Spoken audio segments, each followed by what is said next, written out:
Brutus kliniğimize 2 gün önce geldi. Bayağı ciddi bir nefes alma sorunuyla, devamlı öksürükle. Daha önce bir kliniğe gitmiş. O klinikte işte çeşitli tetkikler yapılmış, röntgenler ve benzeri. Boğazından bir ameliyat yapalım denmiş. Değil mi? Nasıl söylediler, evet, size? Boğazından ameliyat yapılması gerektiği, nefes borusunun daralmış olabileceği, ama şu anda Menemen'de bir tane hastane oldu. Oraya gönderilip kesinlikle ameliyat olması gerektiği söylendi, fakat size geldikten sonra olay tamamen değişti. Tamam. Biz teşhis koyduk. Gerekli tedavilerini başlattık. 2 gün önce gelmiştiniz. Şu anda ne durumda? Şu an çok iyi. Tamam. Yani, öksürüğü azaldı. İştah yerine geldi.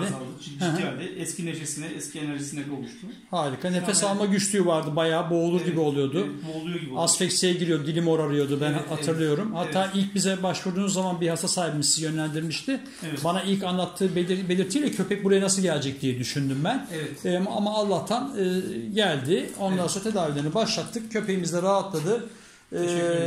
Geçmiş olsun. İsmini ben yine unuttum. Köpek Brutus. Brutus.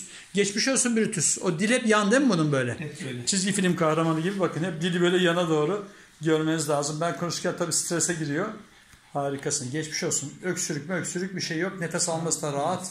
Geçmiş olsun. İyileşen hastalar bizim mutluluğumuz. Tabii ki memnun hasta sahiplerimiz de bizim için mutluluk. Bakalım ileride daha güzel günlerde görüşeceğiz inşallah.